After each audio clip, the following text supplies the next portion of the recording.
Saya persilahkan Bapak Panglima.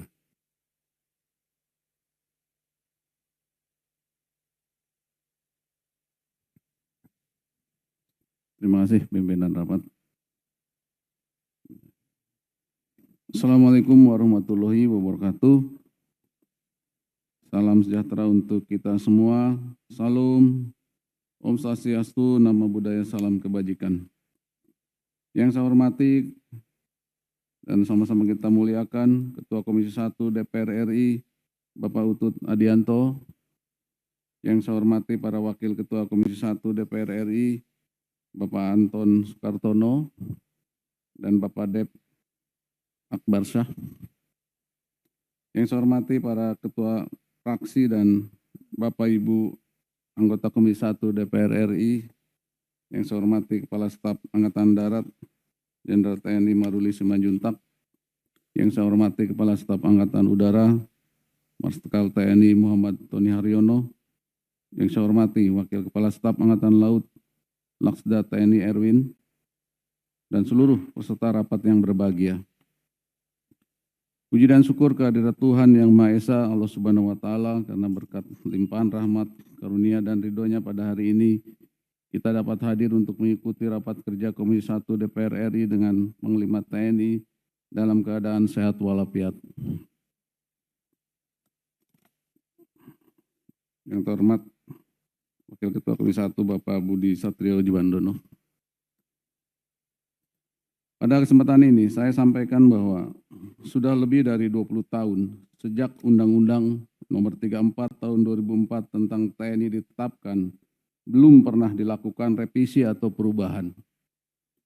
Dalam menghadapi berbagai ancaman, diharapkan TNI semakin responsif sesuai dinamika lingkungan strategis yang dihadapi, seperti potensi konflik di Laut Natuna Utara, konflik vertikal di wilayah Indonesia, dinamika politik dalam negeri seperti pesta demokrasi pemilu tahun 2024 yang lalu, kemudian ancaman konflik horizontal dan potensi ancaman bencana.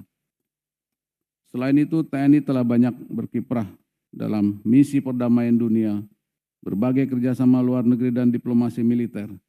TNI juga melaksanakan penguatan koordinasi dengan Kementerian Luar Negeri untuk memperjelas batasan peran TNI dalam negosiasi bilateral dan multilateral. Dalam pelaksanaan tugas, TNI secara bertahap harus mampu melaksanakan secara integratif untuk dapat mengintegrasikan sistem pertahanan terpadu melalui network-centric warfare system.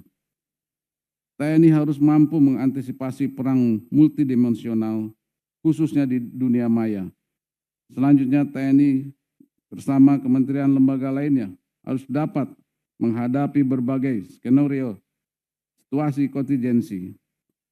Penguatan koordinasi yang semakin baik antara TNI dengan Kementerian Pertahanan dilaksanakan melalui mekanisme yang terstruktur. TNI mendukung kemandirian alutsista secara bertahap untuk mengurangi ketergantungan dari produk luar negeri dalam hal pengadaan alutsista, perlengkapan, dan peralatan.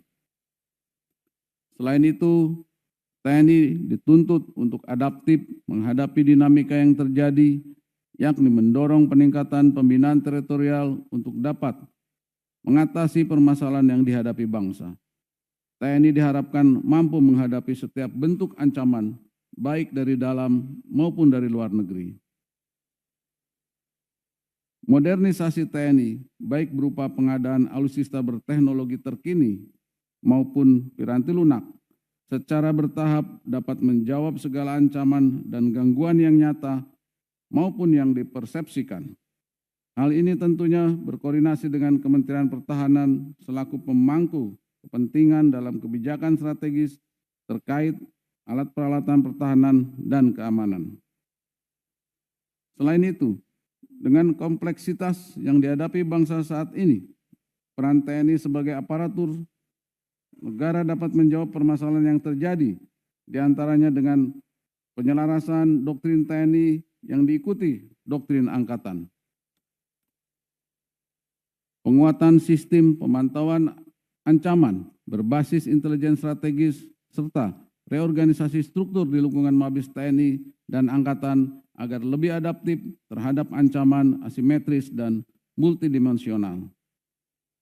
Sejak ditetapkannya Undang-Undang TNI tahun 2004, lingkungan operasi TNI telah banyak berubah. Banyak dinamika yang terjadi dihadapkan pada perkembangan lingkungan strategis, adanya perubahan peraturan perundang-undangan, kebijakan politik negara, ilmu pengetahuan dan teknologi, serta organisasi dan kelembagaan sehingga memerlukan penyesuaian TNI. Undang-Undang TNI yang berlaku saat ini diharapkan sebagai bagian dari semangat reformasi TNI dengan harapan menjadikan TNI semakin profesional, yakni well-trained, dilatih dengan baik, well-equipped, dilengkapi dengan baik, well-organized, diorganisasi dengan baik, dan well-paid, dibiayai dengan baik.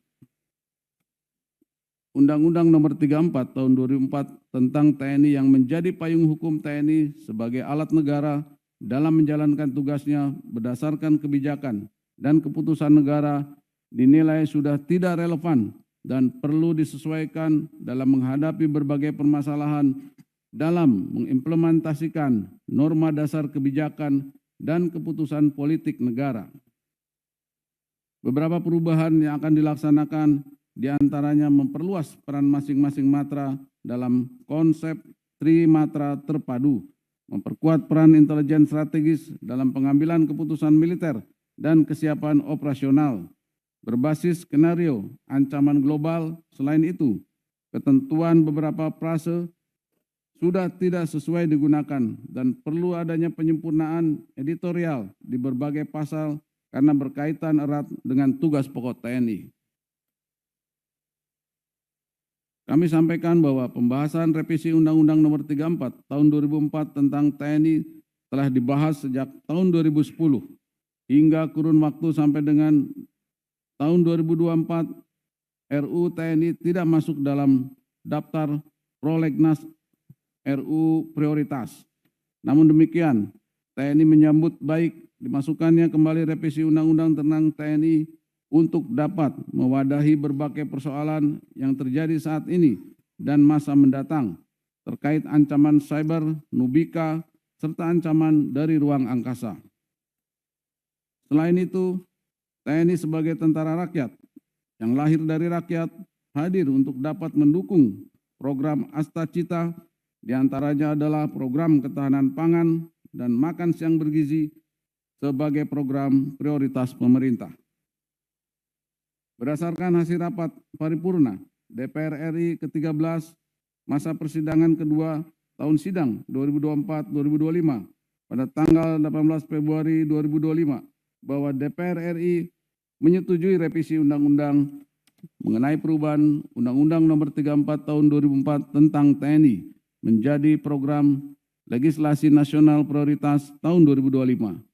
Hal ini menjadi penyemangat TNI dan TNI memandang perlu adanya penyempurnaan dalam rancangan undang-undang tentang perubahan atas Undang-Undang Nomor 34 Tahun 2004 tentang TNI terkait dengan kedudukan pada aspek pembinaan dan penggunaan kekuatan.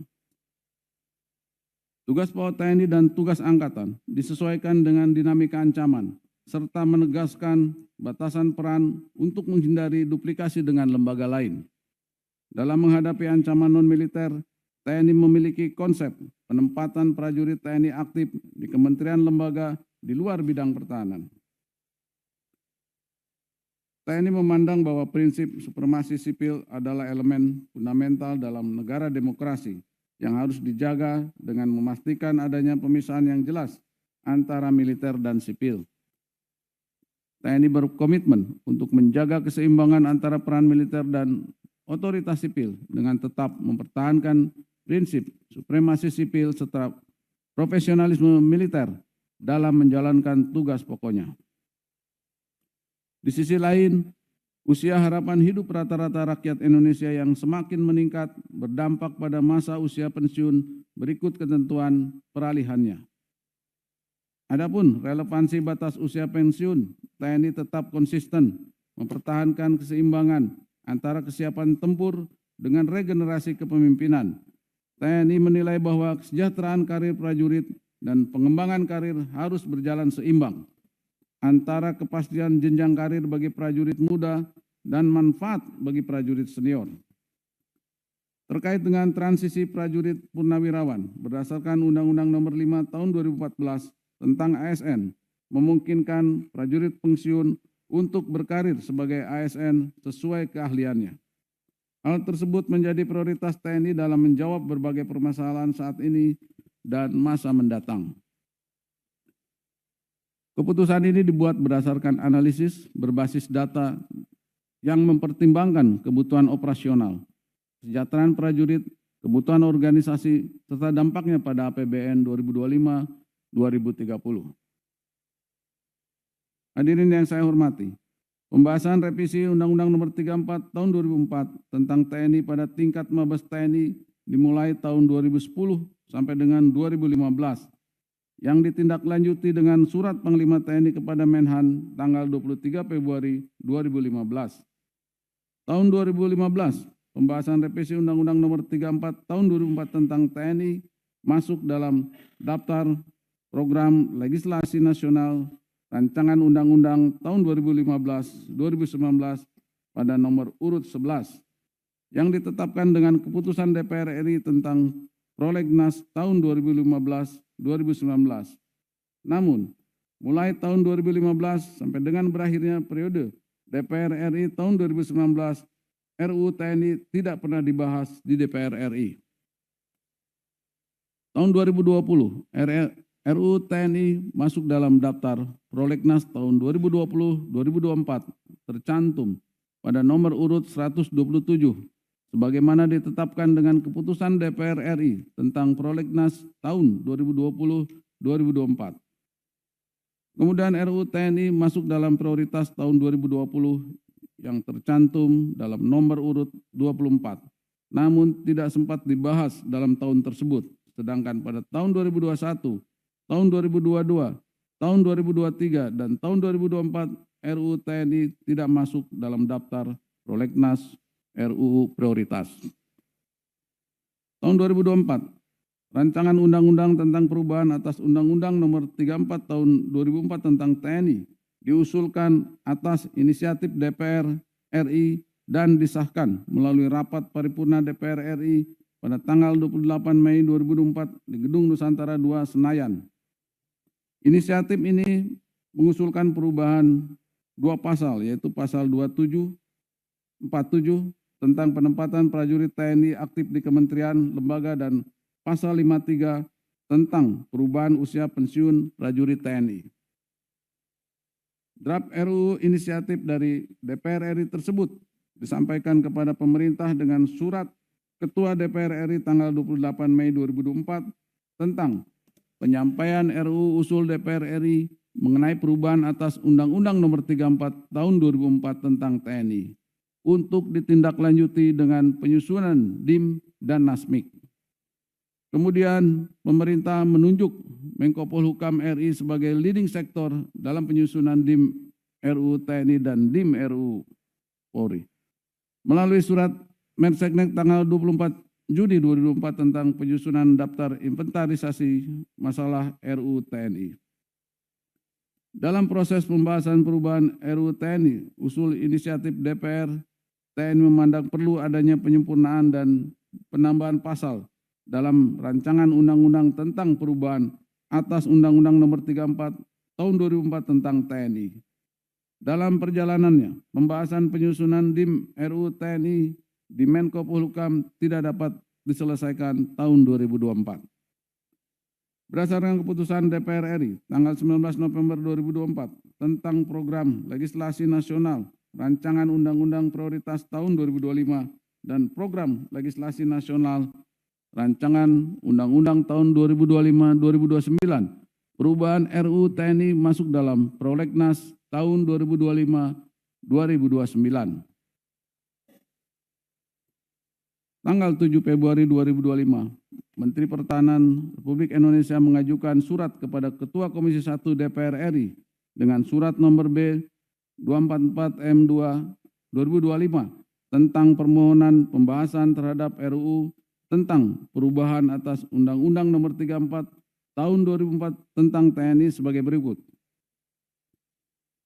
Yang pertama, RUU tentang perubahan atas Undang-Undang Nomor 34 Tahun 2004 tentang Tentara Nasional Indonesia tercantum dalam daftar program legislasi nasional rancangan undang-undang jangka menengah tahun 2025-2029 pada urutan kedua. Yang menjadi pemrakarsa adalah DPR, sehingga naskah akademik dan RUU disiapkan oleh DPR.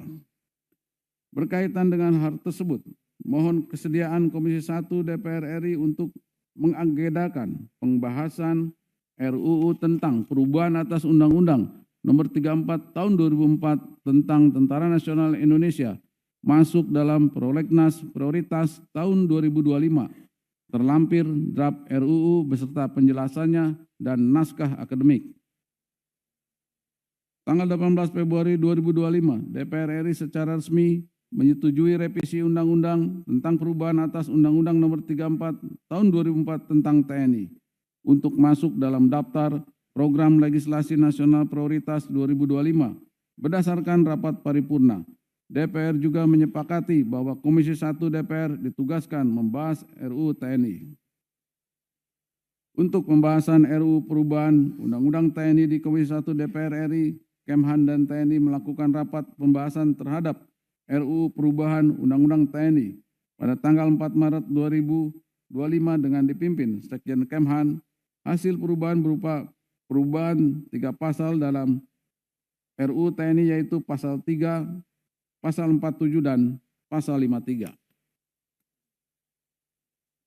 Pada tanggal 11 Maret 2025, tim teknis penyusunan RUU TNI mengadakan rapat dalam rangka persiapan pembahasan perubahan Undang-Undang TNI di Komisi 1 dengan hasil pembahasan berupa perubahan 7 pasal dalam RUU TNI yaitu pasal 3, pasal 7, pasal 8, pasal 9, pasal 10, pasal 47, pasal 53 dan penambahan pasal 2 tentang ketentuan peralihan mengenai pengaturan pasal 53 sebagai berikut. A. Perubahan pasal 3 tentang kedudukan. B. Perubahan pasal 7 tentang tugas TNI. C. Perubahan pasal 8 tentang tugas TNI Angkatan Darat. D. Perubahan pasal 9 tentang tugas TNI Angkatan Laut. E. Perubahan pasal 10 tentang tugas TNI Angkatan Udara. F. Perubahan pasal 47 tentang penempatan prajurit TNI di kementerian dan lembaga. G. Perubahan pasal 53 tentang batas usia pensiun. H. Penambahan pasal 2 tentang ketentuan peralihan mengenai pengaturan pasal 53. Bapak Ketua Komisi 1 DPR RI, para Wakil Ketua Komisi serta seluruh anggota Komisi 1 dan hadirin sekalian yang saya hormati. Demikian yang dapat saya sampaikan terkait tanggapan TNI tentang RUU perubahan atas Undang-Undang Nomor 34 Tahun 2004 tentang TNI. Semoga Tuhan Yang Maha Esa senantiasa memberikan kesehatan kepada kita semua, serta menyertai setiap langkah pengabdian kita demi bangsa dan negara Kesatuan Republik Indonesia yang sama-sama kita cintai. Demikian, Assalamualaikum warahmatullahi wabarakatuh. Salam. Om Santi Santi Santi Om. Nama Budaya Salam Kebajikan.